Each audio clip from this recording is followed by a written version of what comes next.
Like a grand and miraculous spaceship, our planet has sailed through the universe of time. Like a grand and miraculous spaceship. Grand and miraculous. Grand and miraculous.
I think with the Muppets, there's sort of an innocence to them, you know? Mm-hmm. And I think that's something that appeals to the child in everybody. Because I think everybody is a child in everybody still. Well, we all want to build a time machine, Doc. So when you enter Disneyland, you're entering a time machine. I only hope that we never lose sight of one thing, that it was all started by a mouse.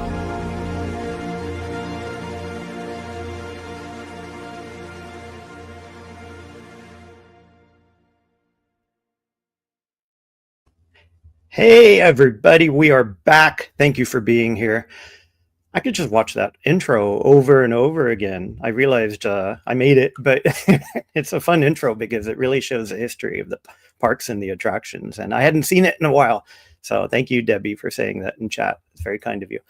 Hope everybody's doing great. We've had a little bit of a hiatus, but we're back in style to talk about one of the most famous attractions Disney's ever made, Space Mountain. We're going to have lots of fun tonight. Just to recap what happened over the last few weeks. About 2 weeks ago, my father and I were on a show called Park Streamers Hangout, and it's hosted by our friends Bob, Cordy, and Danny. And that episode was fantastic. Let me grab the link and drop it in chat if you hadn't seen it.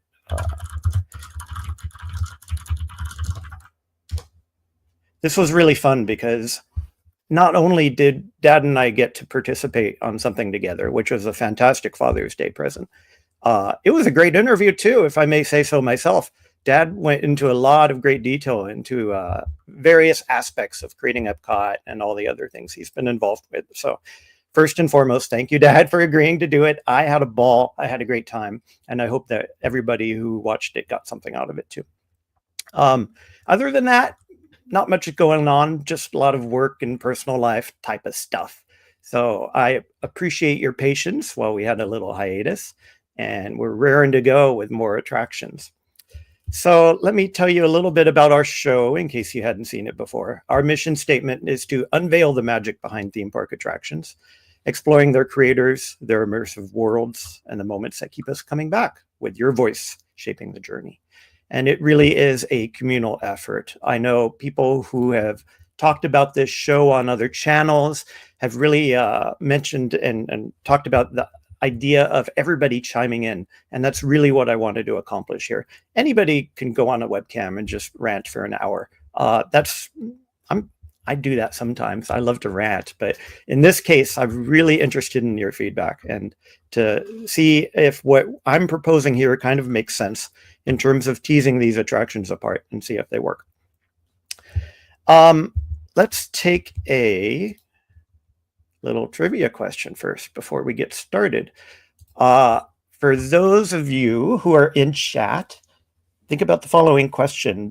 Tonight's trivia question is, how much in US dollars did the first Space Mountain in Florida cost? No looking it up, honor system only. Think about it a bit, put your idea in chat, and at the end of the episode, we'll talk about what the answer was. I'd also like to encourage everybody to share their memories of Space Mountain.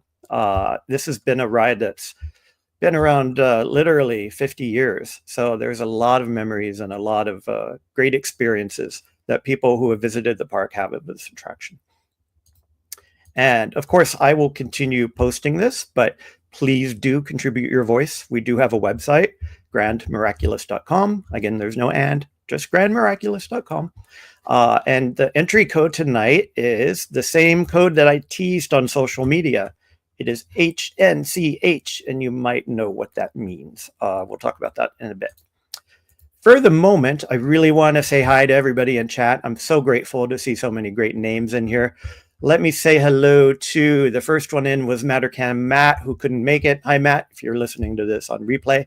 Thank you so much. Mr. Lamont Gray, who has been here since the beginning, thank you so much for your support. Miss Kay Bell, my stepmom. Hello, Miss Kay. Debbie Bernfeld is here. Debbie is kind of the glue of the Disney community. She is so supportive, and I'm so grateful for her to be here. Theme Park Giant is in the house. TPG, I love your recent streams. He's been going crazy, going with all the live streams. And you have to check out his graphics. It's amazing work. So I'm grateful that you're here too. Sylvia L, thank you so much for being here. I appreciate it. John DeCure, gee, who's that? Hi, Dad. Hope you're doing well. Dave Stragans is here. Hey, Dave, thank you for being here and being supportive. Sebastian the Crab. Hey, Jeanette, hope everything's going great with you. Beaker and Honeydew, I haven't talked to you guys in forever. Thank you so much for being here in chat. Hope life is treating you well. Movie Mania Nick is here. Hey, Nick, I love talking with you. And I think, oh, Jennifer is here as well. Hello, Jennifer. All right, let's get going. Let's have some fun. I am going to talk about Grand and Miraculous. Space Mountain is the episode tonight. And whoa. That's not what I wanted. Let's try that again. Okay, so just to recap our methodology here. Again, any old person could go on a webcam and talk about their subjective experiences and how they would rate an attraction or not. I'm trying to be a little methodical and trying to tease this apart in 3 different pillars: immersion, storytelling, and delight. Those are the 3 table stakes that I consider to be really important when you have a compelling attraction. I'm visually representing these 3 pillars on the website through what are known as radar plots.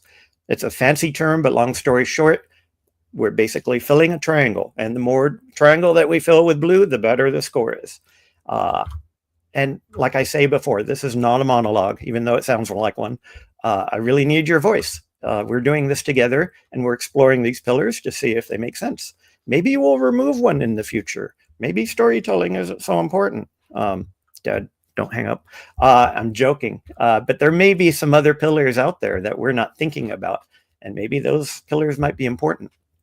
So please do visit the website, contribute your vote. There are 3 different sliders, and tonight's code, again, is HNCH. There'll be a bot in chat to talk about it. Keep in mind, too, this is a labor of love. If you like the message of this channel, please go out and support some kind of a charity that tries to keep these attractions alive. One that I like is the Lake Buena Vista Historical Society. They put on a show called Retro Magic. They're doing one in September this year. If you're at all interested in this stuff, I would highly encourage you to go. There's just so much great stuff out there. Okay, let's talk about tonight's main event. And it is, of course, Space Mountain. Before we do so, I have to talk about our usual slate of Imagineers. Again, another goal that I have with this show is that some of these names will become rote in your head, and then you'll be able to recognize these names and be able to tell other people. Well, we can't talk about Space Mountain at all. There has to be this man at the very front of the list. Mr. John Hench finally makes his appearance on Grand and Miraculous. John Hench is one of the cornerstones of Disney Imagineering, and my father worked with him very, very closely. I heard lots of amazing stories about him growing up. Well, for those of you who don't know, Mr. Hench was born in 1908 in Iowa. He attended LA Art Students League, Otis College of Art, San Francisco Art Institute, and in 1939, Hench started as a story artist in the animation department. And he basically started working in layout, art direction, special effects, and so forth.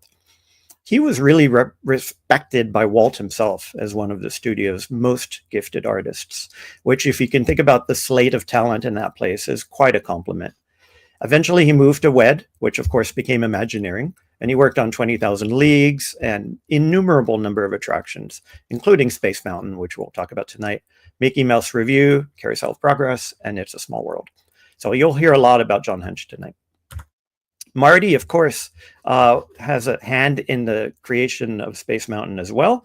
We covered Marty in previous episodes, but just as a heads up, if you know anything about Disney history, you have to know about Marty Sklar. He had his hands on so much, both modern and classic Disney history. I'll suggest that you read his book if you'd like to know more about Marty. Tonight we have a new Imagineer we're covering, Mr. George McGinnis. George McGinnis was born in Greenville, Pennsylvania, in 1929. He studied industrial design at the Art Center College of Design in Pasadena, California.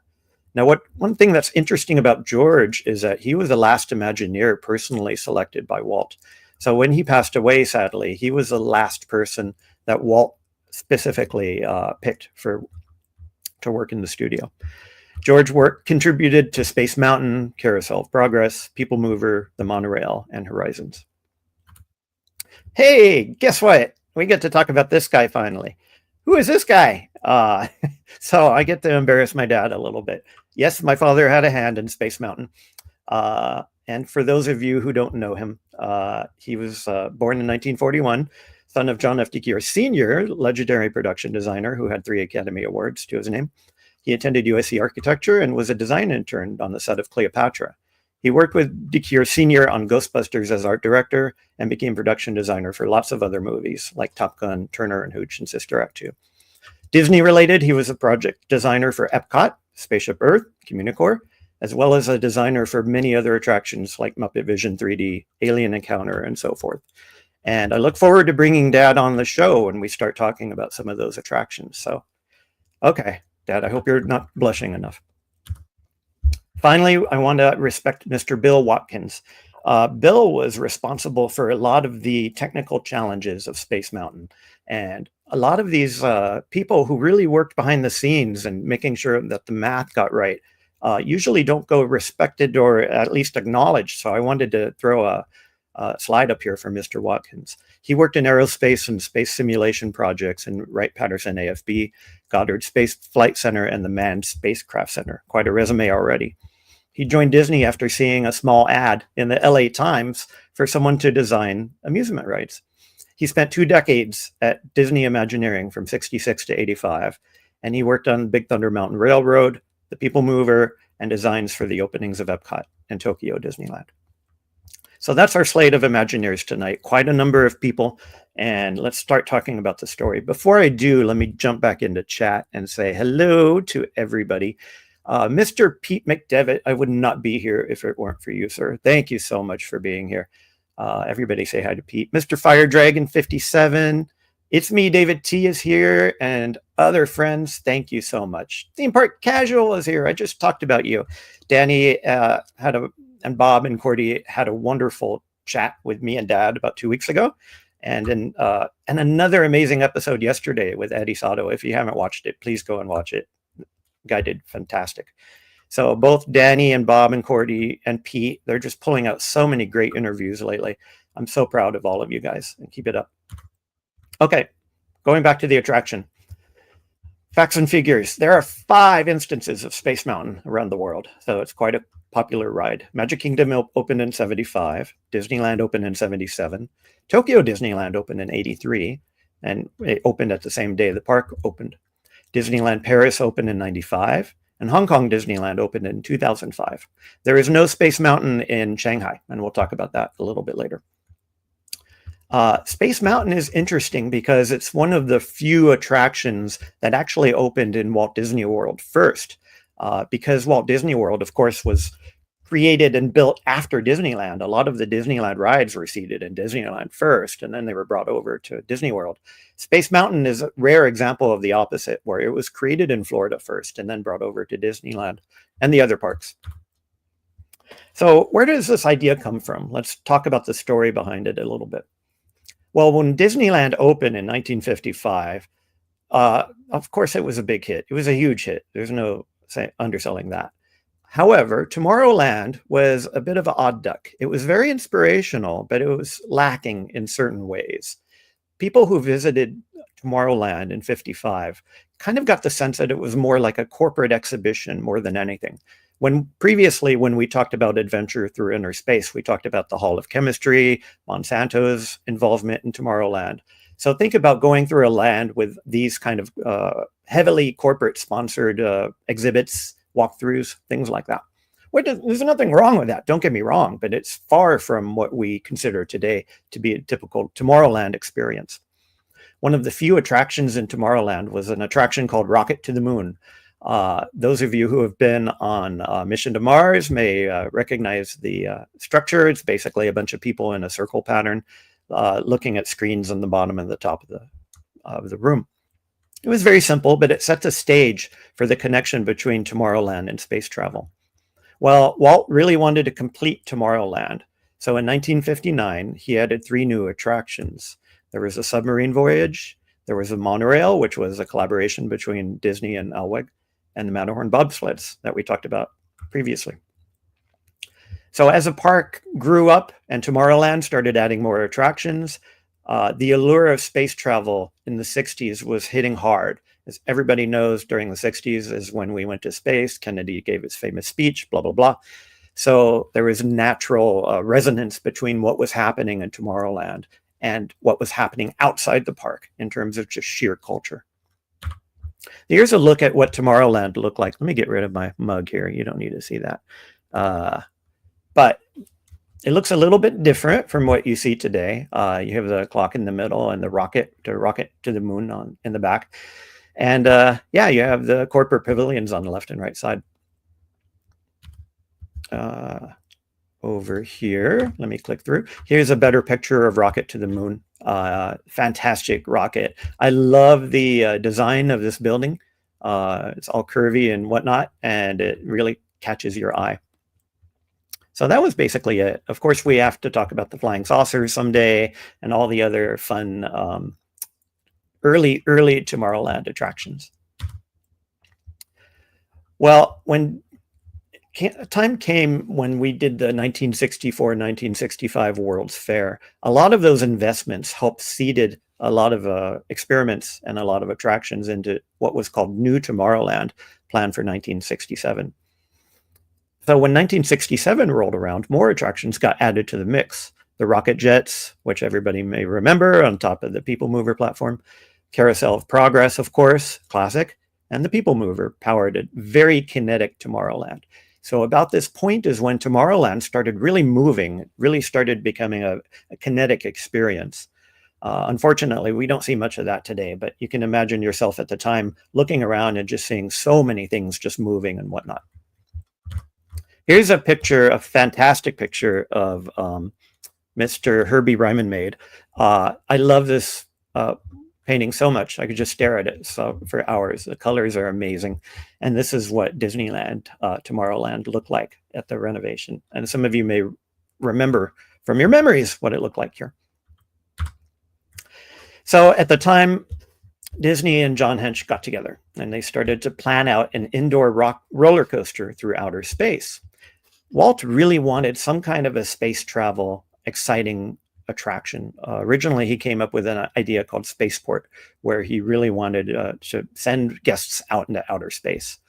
Well, of course, Walt wanted it in the dark so that he can control the lighting of the attraction and project images that he felt were appropriate, whether they be comets or maybe, as we all know, some of the meteors or chocolate chip cookies, but some other images could be projected in the environment. But basically, it should have been a dark experience. Well, John Hench's design understanding was absolutely perfect for designing this attraction in particular, because he had a great understanding of the design principles behind it. Well, Walt surprisingly wanted to double down on the success of the Matterhorn, and he wanted to create a version of that ride with 4 tracks. So he not only was settling for 2 tracks, but he wanted 4 tracks all zooming around each other in this compressed space. Well, after he died in 1966, the Space Mountain project had to be sidelined and put on the back burner, both due to the technology didn't exist at the time to implement what they were thinking about, and of course, the renewed focus on Florida, which took a lot of energy out of Imagineering and went all up. Here's a wonderful illustration that John Hench did of Space Mountain, and you can see basically you can imagine this building as a reach for the stars, literally and figuratively. It's an amazing illustration, and I love staring at it. Here's a quote from John Hench. Quote, Walt didn't call it Space Mountain at the time, but he felt we needed an attraction in Tomorrowland that would present the future through space travel. Walt had a prophetic ability and knowledge of how to bring different experiences together in a perfect blend, and he knew that Space Mountain would be an attraction that would enrich the guest's experience one step farther. We didn't just build this because we needed another thrill attraction. Walt always intended this to be here, and we never abandoned the idea. It just took a little bit longer to implement. So one question came up, where to put it,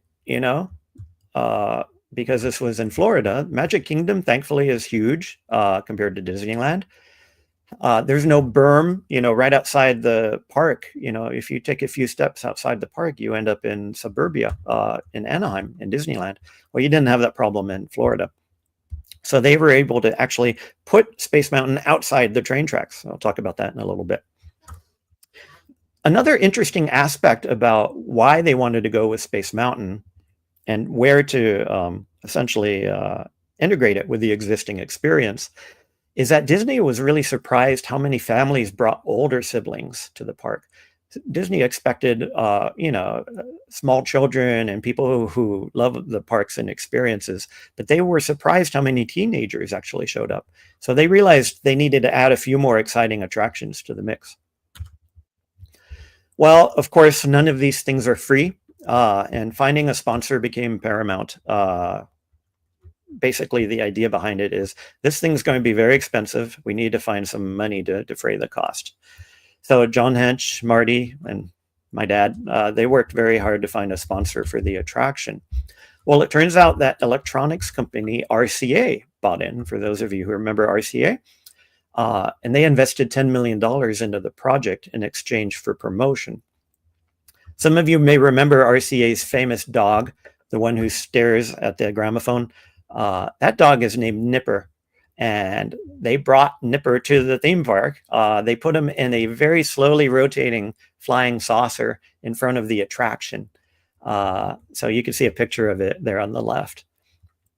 It actually remains there today as a robot dog near the exit. So those of you who know or peek over when you go over the people mover, you can see that dog right there. He's been stripped of his skin, of course, but he's still there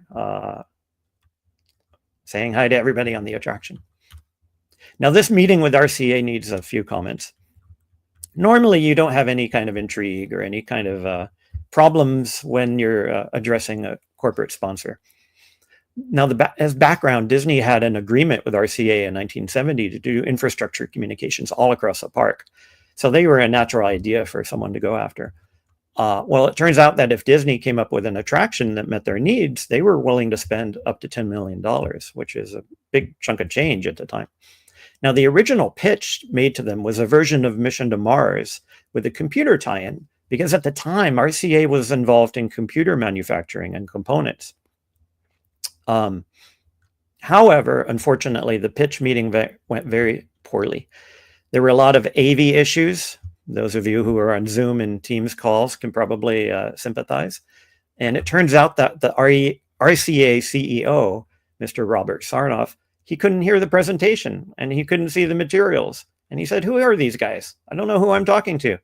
Again, it's kind of funny to think about, in our Zoom and Teams world, but AV issues always persist. Well, John Hench and others regrouped, and they presented the Space Mountain idea as we know it today. Disney CEO Card Walker, let me change this to back up there. Card Walker knew Robert Sarnoff directly, and that second meeting went much better with his help. Besides the rocket ride, guests would see RCA satellites in the attraction. They would have the home of future living, which I'll talk about in a second, and they'll see themselves on TV as they exit the attraction. Let me peek over and chat again and say hi to some folks. Mr. Dave's Disney Dreams is in the chat. Hello, Dave. Pirate Queen Trish, thank you for being here, Trish. I always mispronounce your name when I see it. Gloria Thibodeau is here. Hello, Gloria. I hope you're doing well. All right, I think I caught everybody. If you come in and I didn't catch your name, let me know. And let me remind the audience that what really helps more than anything, if you click subscribe, and share this out to your friends. That helps a great deal. So let's talk about the building itself.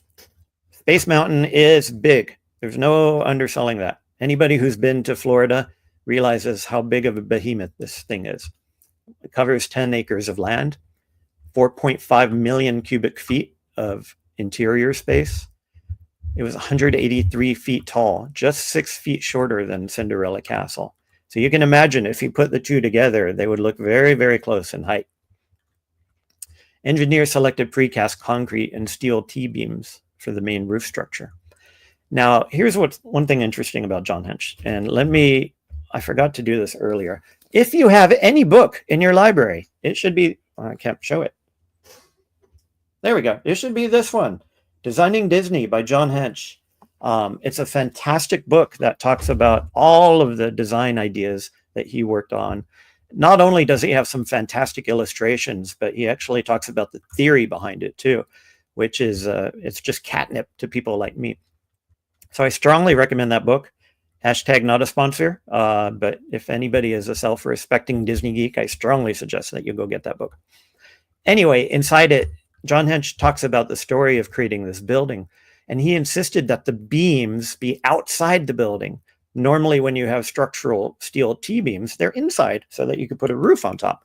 Well, this was the opposite.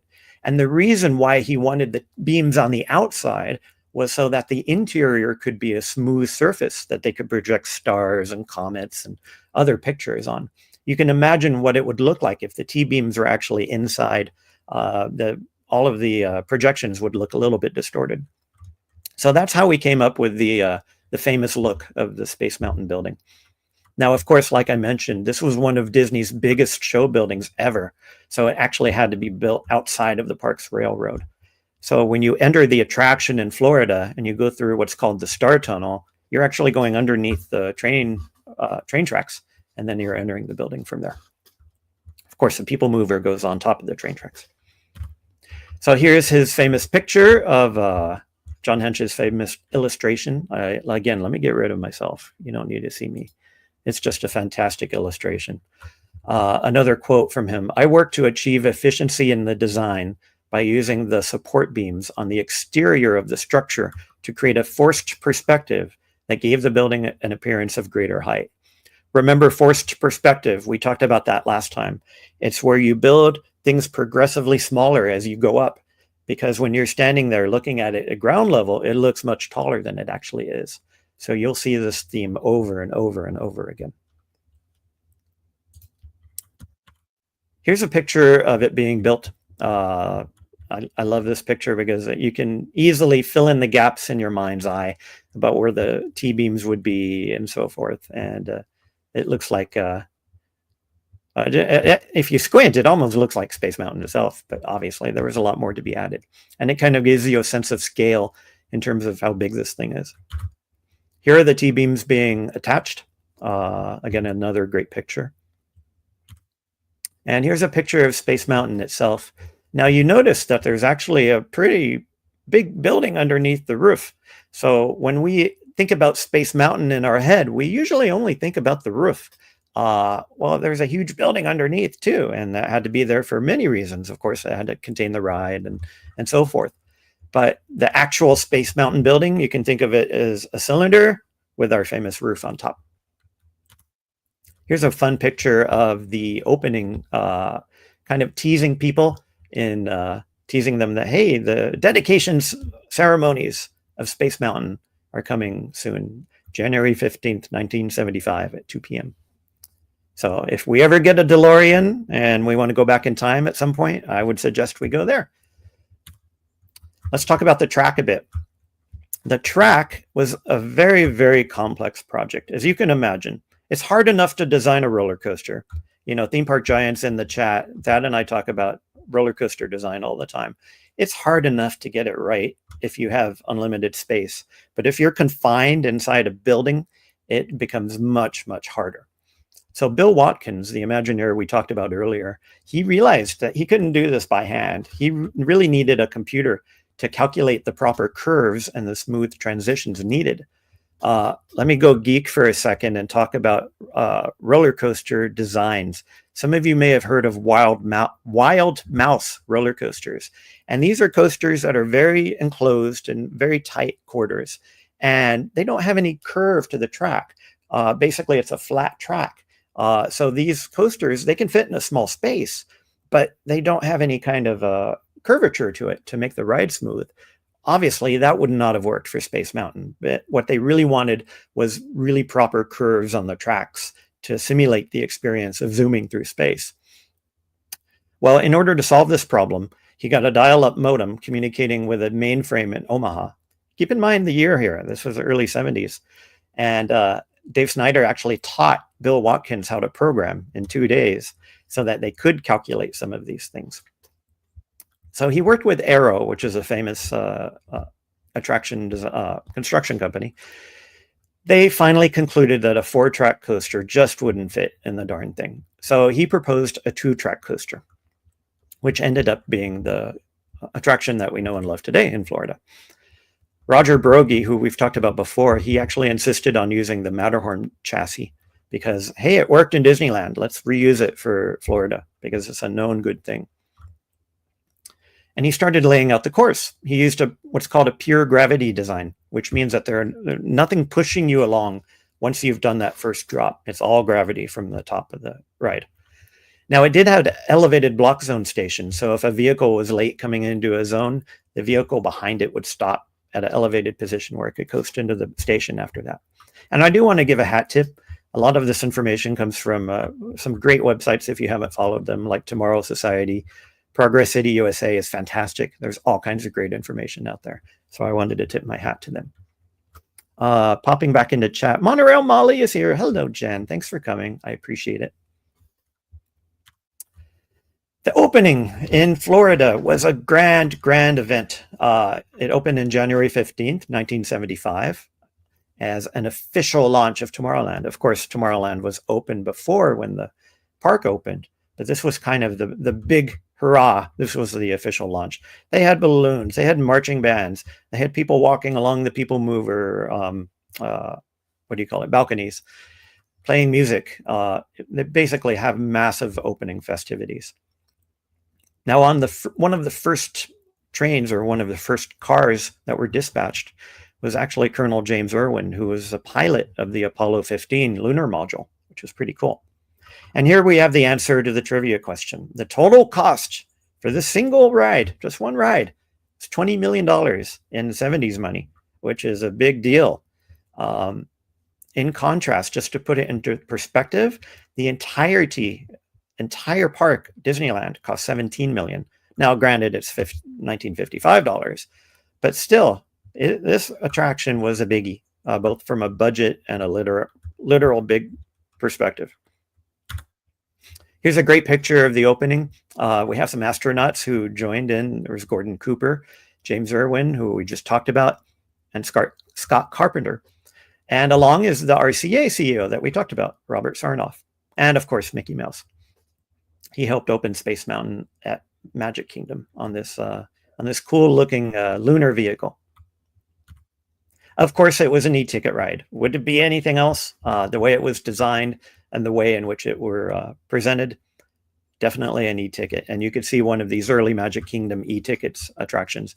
It was the only attraction in Tomorrowland to merit the famous e-ticket rating. And you can see here in the parentheses, in parentheses, in case you can't see, it says a roller coaster style attraction, just in case you didn't know what it was.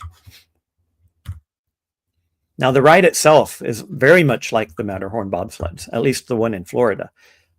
Space Mountain is made of two side-by-side mirrored tracks. They're called Alpha and Omega. Now, it turns out that Alpha was 10 feet longer than Omega, just the way that they all had to fit together inside the dome. The ride duration is 2 minutes, 30 seconds. And like I mentioned, it's a pure gravity ride with no boosters or retarders. Only braking zones existed. So once you were let go at the top, that was it. They had 30 trains, 15 for each side. So quite a number of cars were involved. Now, the interesting thing about Space Mountain is that when we go on the ride, we usually think, oh my gosh, I was going so fast on that ride. I'm a little scared. It might go too fast. Space Mountain is actually a relatively slow ride, believe it or not. In Florida, its maximum speed is 28 miles an hour. Of course, you know, that's pretty fast, but it's nothing compared to some of these other fast attractions that we have. So what's interesting about Space Mountain is that even though this went along as a quote unquote leisurely 28 miles an hour, the illusion that it portrayed with stars, planets, dark turns made it feel much, much faster. And when you think about Space Mountain in your mind, you think about a fast ride. Well, it turns out that it's literally not quite so fast. So if you have any friends who have been scared to go on Space Mountain, you can tell them this, and maybe it'll put their mind at ease. Now, the original vehicles held 8 people. I love this early design of what the vehicles look like. 8 people. So there were 2 cars and 4 people in each in a single file orientation.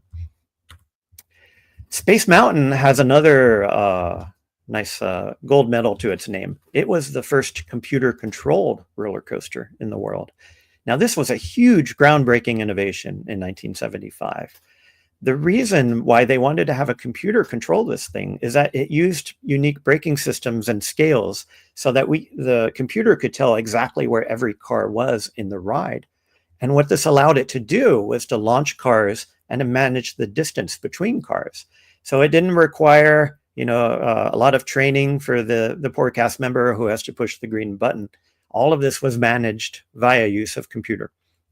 Of course, this is all standard stuff now. It's now standard on most roller coasters. And we might think, well, what's a big deal?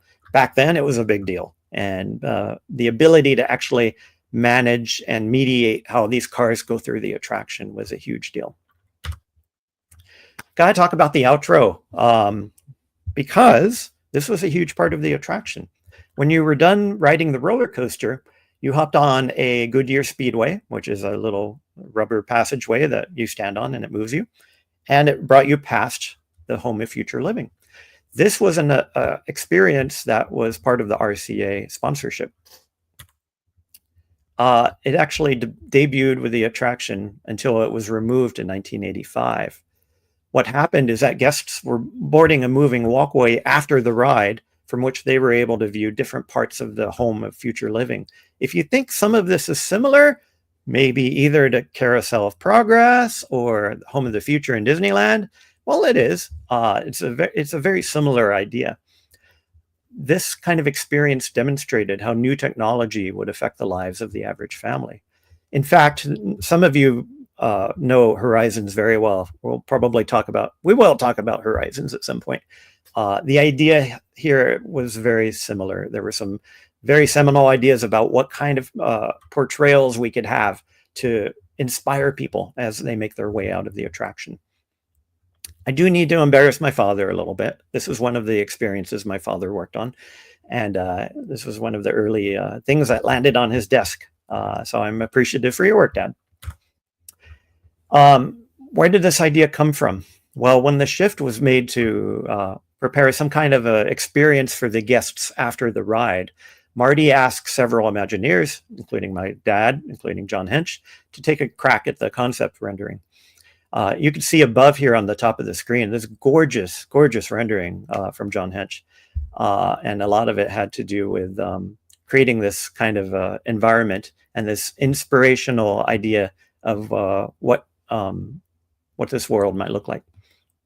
Now, my dad has a funny story. He recalls springboarding his multi-act sketch for the Home of Future Living from John Hench's drawing that you see here for the last act of the Carousel of Progress. Sorry, this I forgot to mention. This picture is from a carousel. It's not from the Home of Future Living. So a lot of the ideas and concepts were the same. Now, the highlights on the actual experience. There was an outdoor patio where you saw a dad on a video call.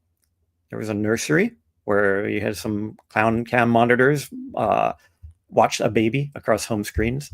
Family room, you had grandma taking a two-way TV pottery class. There was a rec room where teens skis on a simulator. There was a younger brother working on a rocket. Front door was where the boy chats with the mom inside through a video intercom. And there was a kitchen where mom and neighbor browse an online catalog on wall screens TV. There was a teen bedroom where a daughter watches a video disc movie. You remember in Carousel Progress when they talk about laser discs? Well, there's some of this here too. And an entertainment area where kids watch football on a huge display. Finally, guests saw themselves on several TVs as they make their way up the ramp, and there was a camera pointed at them. Now, what was wild about this experience is that it had uncanny accuracy. A lot of the things that you experienced on that experience were literally brought to the future. We have many of these things today, including large flat screen TVs, laptops, video chat, online shopping, video games with motion detectors, baby and home security video monitors, and of course, movies on discs, which we're past now, but that was the idea. So a lot of these ideas really resonated and really made their appearance in our real world. So it's nice to be able to look back and say, okay, how far off were they with some of these technologies and some of these ideas? So again, hat tip, Dad. Good job. I'll ask you for lottery numbers later. But oh, yes, and it had its own song, of course. This song was called Here's to the Future. And it was written by Exitencio, who we talked about before, and composed by Buddy Baker. So just to put you in the 70s mood, I'm going to try and play a little excerpt of this thing so that you can get a sense of what the attraction theme music looked like. So enjoy this. Here's to the future. Here's to the future. Here's to the future. Here's to the future and you. It's a world full of colors, a perfect harmony. A world full of music, a living melody. The dreams of tomorrow are beginning today. So you kind of get a sense for what the theme music was. Very 70s, but lots of fun. You can kind of get a few beats from both X and Buddy Baker in there. All right. So eventually this experience transitioned a bit. It transitioned to something called YRCA1. I'm sorry. See, even I get it wrong. RYCA1. I always do that. 1985 was the year, and they brought a major revision, and they renamed this experience RYCA1. It still had RCA in it, but the Y was added to make it sound a little bit more foreign and alien. It basically showed what life would be like living in a space colony on another planet. They added some experiences. So they had FedEx actually take over the sponsorship at that point, and they were changing the experience to reflect sending packages. 2009 brought another refurbishment where it was changed to the current Starport 75 design. So some of you who know and love the ride know Starport 75. It's plastered a lot in the entryway and the exit. And FedEx added TVs to the waiting area inside and played some things which had some news clips from across the galaxy, which was fun. Here's some pictures of what it looked like. I love the colors in these. And any of you who have been on Space Mountain today can probably recognize some of these attraction. When you're on the Speedway, you can actually see some of this stuff. So, Hope. Hi, Hope. I'm getting to your question. I want to highlight Hope for a second because she's a great contributor to many streams. And in another stream, she found out I was covering Space Mountain, and she had a idea for something to show you. So we'll get to that. Space Mountain, of course, was a huge success in Disney World, so a Disneyland version was inevitable. However, the Disney World version, as I mentioned, was basically a clone of the Matterhorn. It was a very, very similar track inside. Well, it wouldn't do to actually have two attractions very close to each other that were very similar in style. So how should we deal with this? The other aspect is that the park size posed a challenge. Unlike Florida, where you could just simply build outside the berm, outside the track, there was really no room. You were kind of constrained. So what they decided is that we would build a 2/3 size mountain, 200 feet in diameter, which is still plenty big, but it had only less than half of the cubic feet volume inside it, 1.8 million cubic feet. It was placed where the never-built Edison Square was. Some of you recognize that. Maybe we'll talk about it another time, as well as where the flying saucers were. Now, what's interesting is that they submerged the ride. They actually put it a little bit further down. The reason they did that is that they didn't want the peak to completely dominate Main Street. So you know how close Space Mountain is to Main Street. Well, imagine the case where, you're walking down Main Street and you see this giant conical cone above the Main Street buildings. That wouldn't work at all. So the sight lines, of course, were critically important. So they actually submerged the ride a little bit to make up for that height difference. And a lot of people love this. They added a double seat. So the Space Mountain in Disneyland is actually two people side by side. Because of space concerns, like I mentioned, Space Mountain was placed among the show buildings instead of out far away. And they had the Magic Eye Theater, which played many movies that we all know and love in front of it. Guests ascended to the theater roof, where they entered the side of the mountain, and then they winded down into the core. There were many balconies that clinged to the perimeter of the hangar, and eventually you got on the ride and you got to hop on. Let me change the view here. Now, Disneyland Space Mountain is quite different from the one in Florida, both in terms of the track layout, both in terms of the seating and so forth. So they're almost two entirely different rides you can think of. Oops. Okay. So as Space Mountain in Disneyland was being built, there was something called a Disneyland Preview Center, which would host previews of the upcoming attractions that people could get excited about. Some of you who have been to Epcot in the last 2 years maybe may recall the Preview Center on the side of the park. This is kind of a similar idea for Disneyland. And this was a track played by or recited by Jack Wagner, who is a very, very familiar voice. And I actually have the audio here. So I'm grateful to Hope for mentioning this to me, and we'll play it. This is not the whole thing. We're going to start from the second bullet point here, just to preserve time. Space Venture.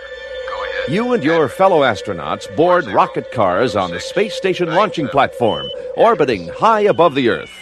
As your journey begins, you'll race through a vast man-made solar field, energizing your rocket car for its dazzling plunge into super space.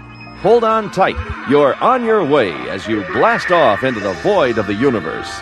Swooping around the giant glowing geodesic laser satellite, you become engulfed by a spectacular spiral nebula with flashing comets and whirling galaxies. This is super space penetration.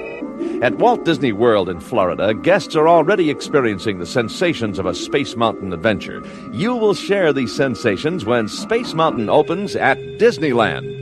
Ascending the launch portal, aimed at a starry vista of the cosmos overhead, blasting off on a breathtaking super-fast race through outer space, your body actually feeling the forces of G. Zooming down the re-entry portal, feeling the blast of hot air and rocked by a sonic boom. Yes, you will experience what is truly the ultimate thrill ride attraction. So climb aboard, fasten your seatbelt, and prepare to blast off when Space Mountain opens in June 1977 in Tomorrowland. So there you go. This was kind of the idea of what guests were presented with to get them really ramped up and excited about the upcoming attraction. So thank you again, Hope. Here's a great picture of the opening. You see Card Walker in the back there. I'm not quite sure if he looks happy or not, but you will be the judge of that. And I love seeing Mickey there in his in his outfit. Yes, Dave, I have the same comment. Let's go back over here. So as Disneyland and Walt Disney World have their Space Mountain up and running and pleasing guests and making them excited, Tokyo came along. Tokyo Disneyland was opened in 1983, and it was designed to be a very close recreation of the American parks so that people in Japan could have the same type of experience. Now, this Tomorrowland was built from scratch, so there was no need to actually wedge Space Mountain in somewhere in the themed land. They had complete carte blanche to design the land as they saw fit. So what they did is that they actually put Space Mountain directly at the end of the land's entry corridor. So as you're entering Tomorrowland, just as you enter Main Street and see the castle, as you enter Tomorrowland, you see Space Mountain looming large in front of you, which is fantastic. I wish this were the case in the other parks, but you know, physics is a thing. Now, although the outside is obviously inspired by Florida, the actual ride is a copy of Disneyland's ride. But there's some news to come. Some of you may know that there is a major renovation announced for Tokyo, and I'll cover that in a little bit. Here's the entrance, the vision or the view of Space Mountain as you enter Tomorrowland, which is a great kind of framed shot. Now, Paris, we got to talk about Paris. Disneyland Paris opened in 1992, and guess what? It had no Tomorrowland at all. There was zero Tomorrowland there. Well, it turns out that designers wanted to tweak things a little bit. They wanted a completely new concept in Disneyland Paris at the time called Euro Disney, and it was called Discovery Land, based on Jules Verne type of steampunk, that kind of idea. And it was hoped that, as everybody knows, anybody who's been to Tomorrowland can see that it ages like milk, right? A lot of the attractions and basically design and some of the ideas behind it, they look great when they're first implemented, but they age really rapidly. And this is a constant problem with Tomorrowland. Well, Disney thought that they could sidestep that. So what they did was that they went to a slightly different design path. They tried to come up with this Jules Verne type of steampunk idea. Also, to be honest, a mid-century American-centric space theme wasn't really a great fit for Paris. They didn't feel that that would be a good return on investment. So they decided to do something different. And boy, did they decide to do something big. They had an idea called Discovery Mountain. And this was planned from the very beginning of the park. It was twice as large as Florida's mountain. Now, I've already talked about how big Florida's is. Imagine something twice as big. And moreover, it would hold multiple attractions. Of course, it would have the roller coaster that we all know and love, but it would have a drop ride, and it was themed to Journey to the Center of the Earth. Also, it had a walkthrough themed to 20,000 Leagues Under the Sea. So imagine this giant dome holding 3 attractions. It was remarkable. One of the reasons that they wanted to do this was because Paris has a very long rainy season. So they wanted someplace that guests could enter and, you know, hide from the rain. So they thought, let's just make a big old roof and throw a bunch of attractions into it. This is a wonderful rendering by Tim Delaney of what some of these ideas were originally designed as. And anybody who's been to Paris kind of realizes this kind of Jules Verne steampunk type of theming. More wonderful ideas and renderings and concept art of what this Discovery Mountain could have been. And just massive in scope. You can barely see the people here along the side of the mountain. This is a rendering of what the inside would have looked like. So as you enter the dome, you see a giant mountain that holded the Center of the Earth ride, which, like I mentioned, was a drop ride. It would take you to the top of the dome and it would drop you kind of like Tower of Terror. That would have been Disney's first drop ride too. You can see the Nautilus there, which was a walkthrough attraction. And of course, you can line up for the roller coaster. And here's a rendering of what the roller coaster side would look like too. I love seeing these things. So ideas, unfortunately, don't get implemented all the time. It turns out that Euro Disney hit a bad wall. Its opening caused financial woes almost immediately.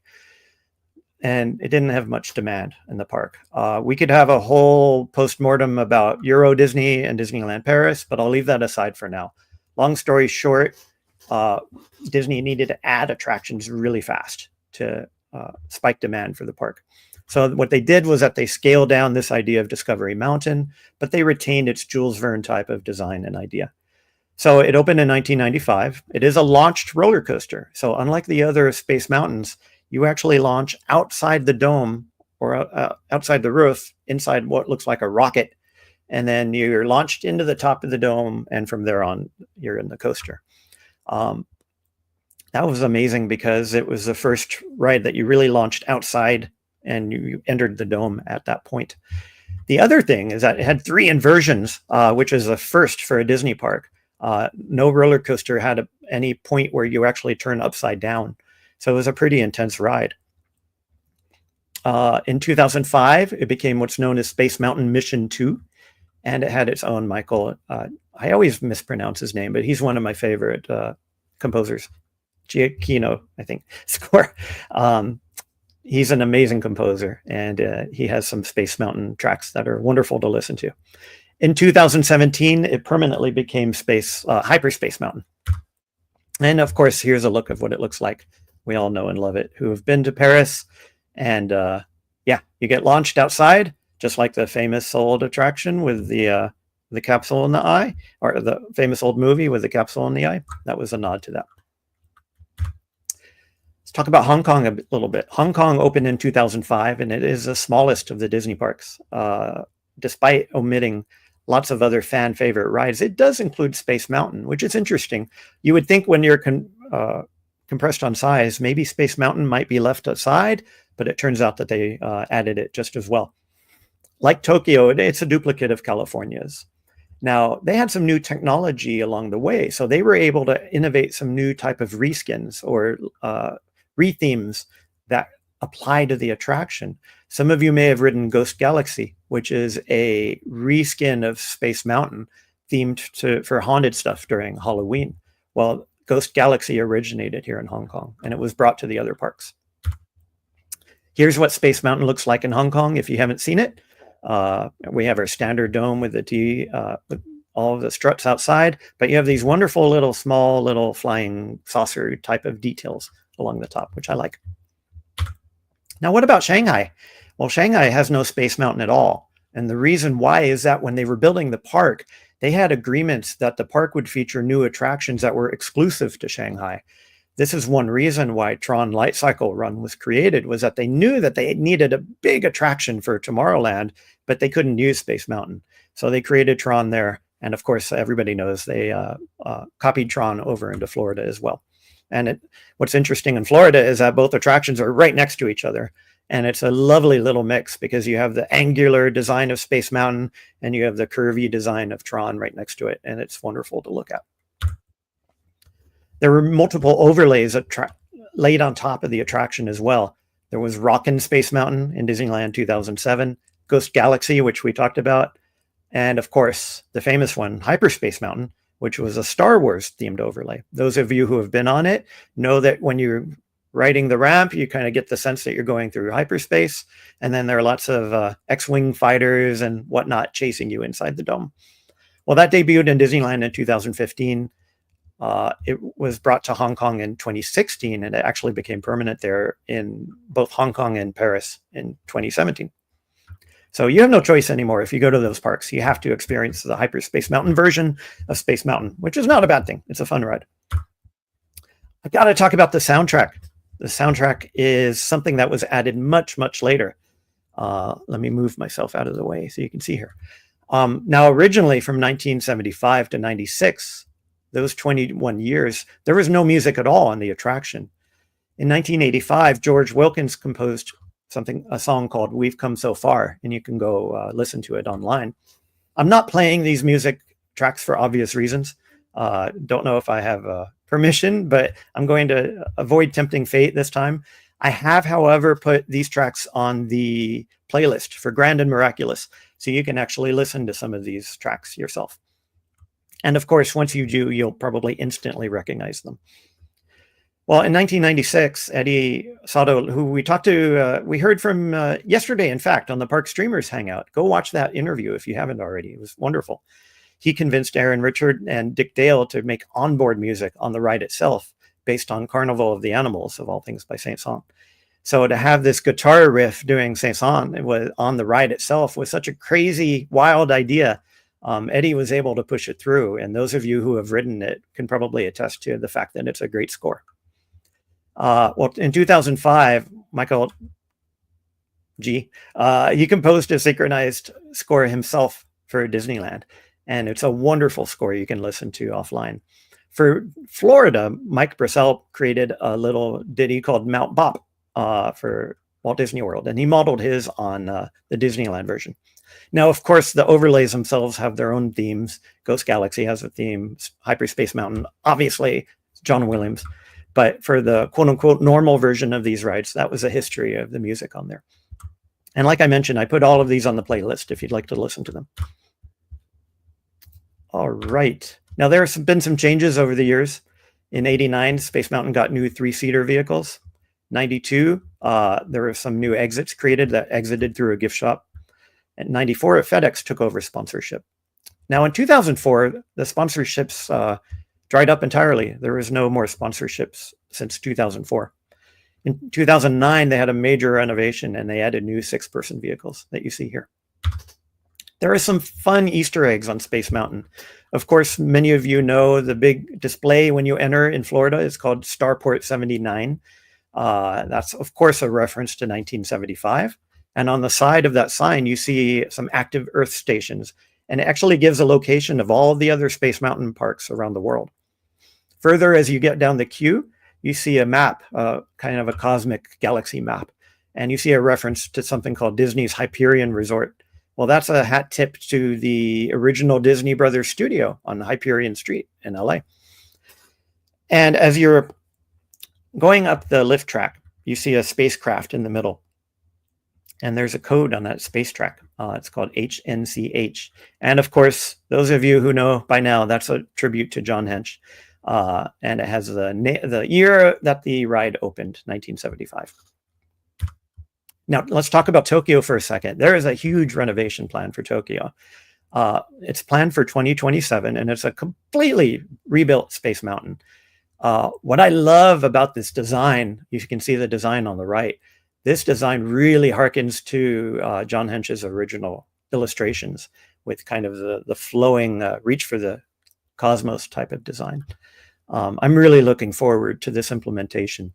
They're planning enhanced performance, of course, and visual effects, but also a brand new plaza in front of it featuring harmonization with nature. So it'll be really interesting to see what happens when they implement this. Now let's talk about the analysis a little bit. Does this ride work? Using our 3 pillars, let's apply our methodology. Immersion, I give it a 9 out of 10. Multiple reasons, but the theming is right on point. It is a relatively slow roller coaster, but you'd never know it. Your senses are completely tricked that you're moving at high speed. The transitions are great. Sound, temperature, and lighting, not much to say about that. Of course, the lighting is great because you get to see the planets and whatnot, and the chocolate chip cookie. It's very believable. You're cloaked in darkness and focused in minimal, well-placed effects. It's a great, great experience.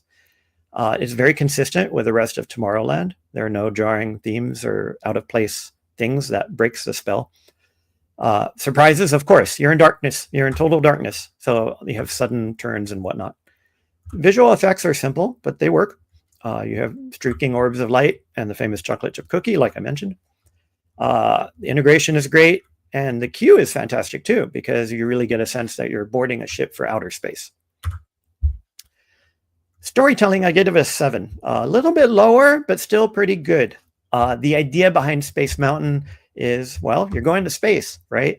I don't know that there's much more to say about that. However, it's a very well done story in that sense, because the moment that you descend into the star tunnel, you know that you're going to be put on a ship and you're going to be blasted out into space. So that works very well. From a role assignment point of view, there's no question. You're an astronaut and you're going to space. It's pretty simple. In terms of visual storytelling, there's not a whole lot there. They're kind of sparse, high contrast effects. However, it lets your imagination fill in the void. It's pretty easy to do when you're in a pitch black attraction. The message of the attraction celebrates exploration and human daring, but a little bit shallow otherwise. In terms of the queue and pre-show, it's low lit, retro, futuristic, mission control signage, all kinds of fun stuff there. And from a thematic fit, its placement, especially its exterior design, instantly shows you that you're moving away from a feeling of amusement to one of adventure. Delight, I got to give it my top score ever. I think this is a first 10 on the show. It's a fantastic ride. Anybody who's been on it, most people who love roller coasters and love going to space usually come off that ride and they say, yes, that was great. So I give it a solid 10 out of 10. The first impressions are fantastic. Some of you may remember the first time that you've been on it. And it's a rite of passage. For many people, it's their first real roller coaster. So it really resonates in a lot of people's minds. High energy levels, very memorable features. And from an originality point of view, it's Disney's first enclosed computer-controlled coaster, which gets full marks there. Replayability, come on, it's been there 50 years. There's been half a century of fans who continue to ride it over and over again. And it testifies to its timeless appeal. It's very accessible. In fact, Disneyland has a dedicated boarding area with a separate track that actually moves the track back and forth. The ride length is great. It's 2.5 minutes from launch to stop. It's not too long, and it's long enough to tell a mini story, but it's short enough to want to go on it again. So all told, I give it a very solid score, 8.57. If we had a little bit more solid story, I think that score could be bumped up a bit. But that score is nothing to sneeze at based on some of the previous scores that we've been through on this journey together. So I'll ask you, how would you rate it? Given what we've talked about so far, go to the website, go to grandmiraculous.com. The code is HNCH, just like we saw on the space vehicle. And change the sliders and contribute your vote. Let's see what the community comes up with. Like I mentioned, in terms of the trivia, the ride cost $20 million, which was huge money at the time, much more than what Disneyland cost. Okay, so that wraps up Space Mountain. I hope you enjoyed it. Let's talk a little bit about next week. I've been debating which attractions to talk about, and there's one attraction that is near and dear to everybody's heart. Some people go on this attraction all day long, and it's become a beloved part of the park for many, many people. So, of course, we've got to cover it on this channel. And it is, you may have guessed, the People Mover. So we'll talk about the origins of the People Mover next week, both the Disneyland and the Walt Disney World version. Unfortunately, the Disneyland version is no longer there. And I have grand memories of it myself. But we'll talk about it anyway. And we'll talk about why this attraction in particular makes people so emotional. People will go on this leisurely ride around Tomorrowland all day long. So let's try to dissect it a little bit and try to figure out what makes it tick so that we can see why people love it so much. I will share my usual Ray Bradbury outro. And as he wrote for Spaceship Earth, he says, gather round the next great campfire. Let us seek and know and understand and dream a new book, a new instruction book to fly great Spaceship Earth through the uncharted seas of the future world. Lock in a dream that is your own. Find what truth is in your blood and beat a path from here to there. Your life is yours to own and be. The world is yours to shape and change. The stars are yours as just reward. Thank you so much, everybody, for being here. I appreciate everybody in chat. I appreciate everybody chatting along. And if you haven't already, please hit like, subscribe, and share this out to your friends. I'm hoping that we make something memorable through this channel and that we give people little bit greater appreciation of some of these things that we line up hours for. That's my goal. And I appreciate your time and energy very, very much. I'll see you next week as we talk about People Mover. Take care, everybody. Bye.